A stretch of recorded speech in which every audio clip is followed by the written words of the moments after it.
자, 건축법의 핵심 용어 정리 37번째 시간이고요. 자, 지난 시간에 이어서 피난 규정 두 번째 내용입니다. 자, 일단 우리 건축물 실내에 들어와서 이런 반자 높이라는 게 있는데, 반자가 건물 실내 천정 마감재입니다. 요즘에 커피숍 같은 데는 반자 없이 그냥 시멘트 바닥이 보이게끔 하는 경우도 있는데, 자, 건물에 반자를 만약에 설치했다면 반자 높이는 2.1m 이상 높이를 맞춰야 됩니다. 다만 공장 창고, 위험물 저장시설, 자원순환시설, 동식물, 묘지 같은 것들은 2.1m 이상 규정을 안 지킬 수 있는 예외입니다. 자, 기본적으로 반자를 설치했다면 반자 높이는 2.1m 이상 높이로 하여야 한다. 그래서 우리 건물 실내에 들어와서 이 천정의 마감재가 반자입니다. 자, 그 다음에 건물에는 우리가 채광창이나 환기창이라는 창을 뚫어야 되는 거죠. 환기가 되는 창, 햇볕이 들어올 수 있는 채광창인데, 자, 결론은 채광창이 더 크게 뚫어야 됩니다. 이 창문의 사이즈인데, 채광창의 크기가 환기창보다 더 커야 된다.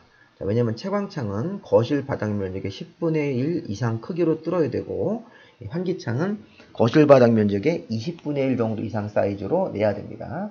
만약에 한 층의 거실 바닥 면적이 100제곱미터면 채광창은 100제곱미터의 10분의 1 이상인 10제곱미터 이상 사이즈로 내야 되고, 이 환기창은 거실 바닥 면적이 만약에 이제 100제곱미터면 100의 20분의 1 이상이면 5제곱미터 이상 크기이기 때문에 이 숫자 바뀌는 것만 조심하셔서 보시면 되겠습니다. 반자 높이 2.1m, 채광창이 10분의 1, 환기창이 거실 바닥 면적의 20분의 1 이상 크기로 창문을 내야 되는 것입니다.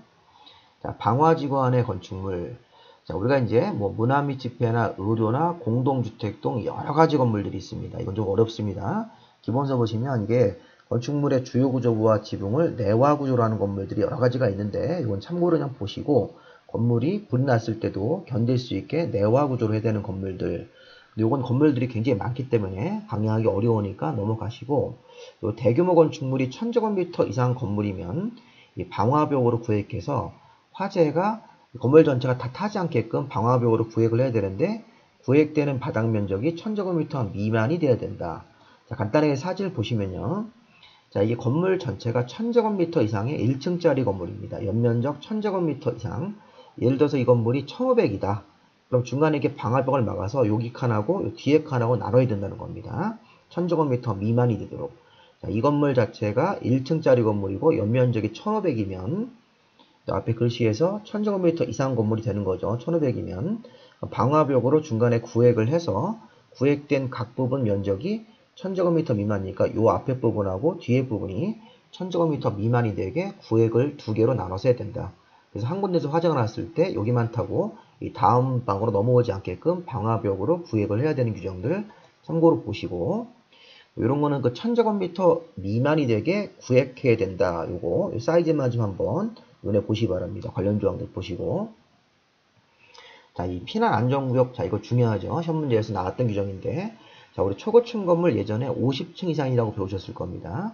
준초고층 건물은 고층 건물 중 초고층이 아니기 때문에 30층 이상에서 49층 정도 사이로 보시면 되겠는데, 이 초고층 건물에는 지상층으로부터 30개 층 올라갈 때마다 1개 이상의 피난 안전구역을 만들어야 된다.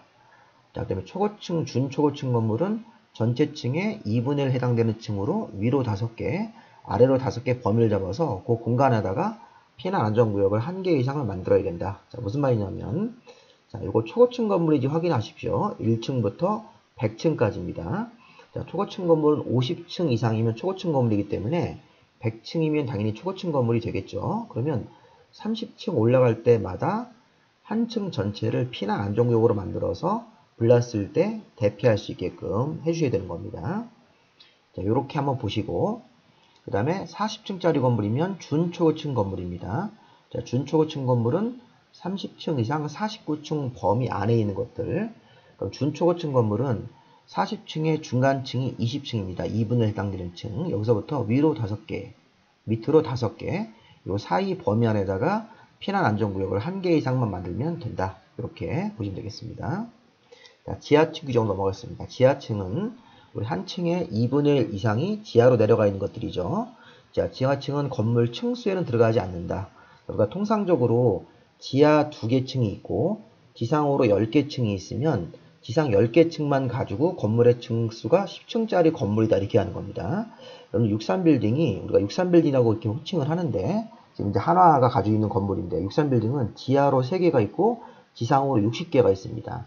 그래서 63빌딩은 지상 60개 층만 세서 60층짜리 건물이 법적인 건물 층수입니다. 63층짜리 건물이라고 그러시면 안 됩니다. 자, 그러니까 지하층은 건물의 층수에 산입하지 않습니다. 그리고 지하층의 면적은 자, 통상적인 연면적 계산할 때 총 연면적에는 들어가는데 우리 연면적이라는 게 각 층 면적을 다 합치는 거니까 일반적으로 지하층의 면적도 그냥 일반적인 연면적에는 들어가는데 우리 용적률 계산할 때 연면적 옛날에 용적률 공식 기억나시죠? 용적률은 대지 면적에 대한 분자 연면적 할 때는 지하층 면적 같은 경우는 산입하지 않고 연면적을 계산한다. 용적률에 의한 연면적 할 때는 지하 부분 면적은 산입하지 않습니다. 뒤에 가서 저기 면적 계산할 때 그 부분 다시 한번 할 겁니다. 자, 승강기. 우리 승강기는 엘리베이터 말하는 거죠. 자, 엘리베이터도 여기 으로서가 중요합니다. 6층 이상 으로서 연면적이 2000제곱미터 이상이라는 조건이 두 가지가 모두 맞으면 건물을 건축하면서 승용 승강기를 한 대 이상 설치해야 된다. 자, 그래서 건물이 만약에 7층짜리 건물이고 연면적이 1800이면 승강기를 의무적으로 하는 건물이 아닌데 7층짜리 건물이고 연면적이 만약에 뭐 2500 그러면 승강기를 한 대 이상 설치를 해야 됩니다. 다만 6층짜리 건물이고 거실 바닥 면적 300제곱미터마다 자, 직통 계단을 여러 개를 설치한 거죠. 300제곱미터마다 한 개 이상 직통 계단을 만들어서 여러 개의 직통 계단을 건물 내에다 만들었을 때는 승강기를 설치하지 않아도 된다. 이렇게 예외로 처리할 수 있다는 겁니다. 의무에서 적용되지 않는다. 자, 이런 것만 아니라면 기본적으로 6층 이상으로서 연면적이 2000제곱미터 이상 건물이면 승강기를 의무적으로 한 대 이상을 만드셔야 됩니다. 비상용 승강기는 일반 승강기보다 움직이는 속도가 더 빠르고 더 많은 사람들을 수용할 수 있는 승강기인데 비상용 승강기는 높이입니다. 층이 아닙니다. 높이가 30m를 넘는 건물이면 관련 규정에 따라서 법정된 대수를 계산해서 비상용 승강기를 의무적으로 설치해야 된다. 높이가 31m를 넘는 건물일 때 이렇게 가로 같은 걸 만들어 가지고 낼 수 있으니까 가로 같은 거 내서 승용 승강기 의무적으로 설치하는 건물, 비상용 승강기 의무적으로 설치하는 건물이 어떤 기준에 걸렸을 때냐 그렇게 한번 읽어보시고 자, 문제 한번 보겠습니다.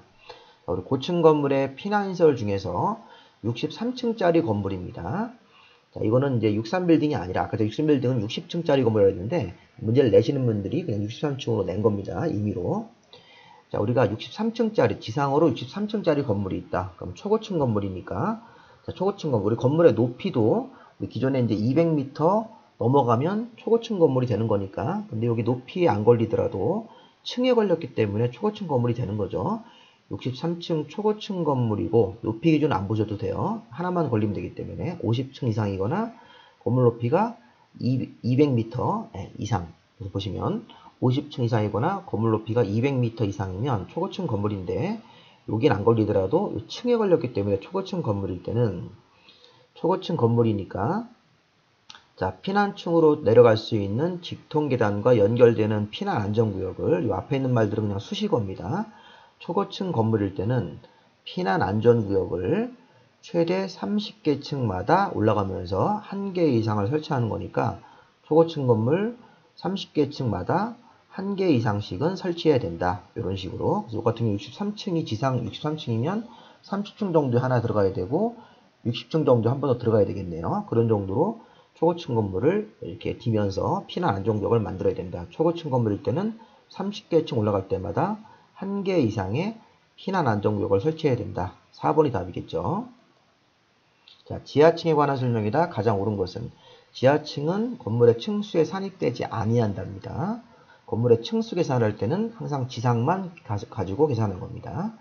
자, 지하층의 바닥 면적은 일반적인 연면적에는 포함되지만 용적률 산정할 때 연면적에서는 제외된다. 자, 2번이 맞는 거네요. 그 다음에 우리 건축주가 대통령령으로 정하는 규모의 건물일 때는 지하층을 의무적으로 설치해야 된다. 이게 소위 말하는 반공호길. 우리 옛날에 반공호라는 걸 의무적으로 만드는 건물이 있었는데 이 규정은 폐지가 됐습니다. 이건 폐지된 규정이니까 현행 건축법에는 지하를 뭐 일정 규모 이상이면 의무적으로 지하층을 만들어라 이런 규정들 없고 앞으로 지하층 설치는 건물주 자율로 되어 있는 겁니다. 4번은 지하층의 정의죠. 한 층의 바닥이 건물에 해당되는 층의 가장 아랫부분 층이 바닥으로부터 지표면까지 평균 높이가 당연히 층 높이의 2분의 1 이상 되는 것이죠. 한 층 높이의 반 이상이 지하로 내려가 있으면 지하층으로 보는 거니까 3분의 2가 아니라 2분의 1 이상 옛날에 배운 겁니다.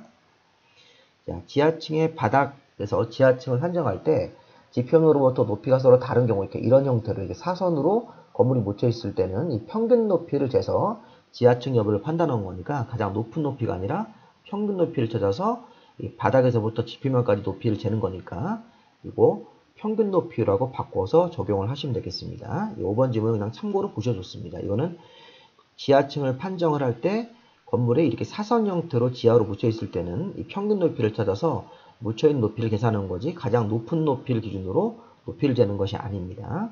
자, 그렇게 하시면 되겠습니다. 자, 공법은 되게 어려우니까 제가 도서관에 가서 유튜브 같은 거나 이 밴드를 보시면서 공부하시기를 적극적으로 권합니다. 집에서 슬슬 공부하시면 안 됩니다. 공법은.